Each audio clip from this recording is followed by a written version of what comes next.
మీరు toll free నెంబర్లు కూడా మీకు చెప్పినాం.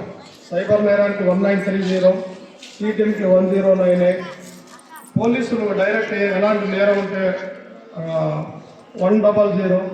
ఇలాంటి టోల్ ఫ్రీ నెంబర్లకు కూడా మీరు ఫోన్ చేసి చెప్తే మీ గురించి మీ విషయం ఏం చెప్పకుండా మీకున్న సమస్యని పరిష్కారం చేయడానికి మేము కృతనిశ్చయంతో ఉన్నాము గవర్నమెంట్ ఆధ్వర్యంలో అని చెప్పడానికి మాత్రం ఇలాంటి అవేర్నెస్ ప్రోగ్రాములు పదే మీకు చెప్పి మీకు ఎలాంటి ఇబ్బంది కలగకుండా ఉండే విధంగా మేము మీకు ఎప్పుడు ఎల్లవేళలో మేము తోడ్పాటు కలిగిస్తాము. మీరు ఇలాంటి అవకాశాలను సద్వినియోగం చేసుకోవాలి. సైబర్ నేరాలు కానీ, ఈ యాంటీ డ్రగ్స్ కానీ, మూఢనమ్మకాలు కానీ ఇలాంటివి అంటే చిన్న దశ నుంచే చెప్తే ఫ్యూచర్లో మీకు ఇలాంటి ఇబ్బందులు లేకుండా ఉంటాయి. ప్లస్ మీరు మీ పేరెంట్స్కి కానీ, మీ ఇంటి పక్కన వాళ్ళకి కానీ, పక్కన వాళ్ళకి కానీ ఇలాంటి విషయాలు చెప్తారనే ఉద్దేశంతోనే స్కూల్ స్థాయి నుంచే మేము అవేర్నెస్ చేయడం జరుగుతుంది.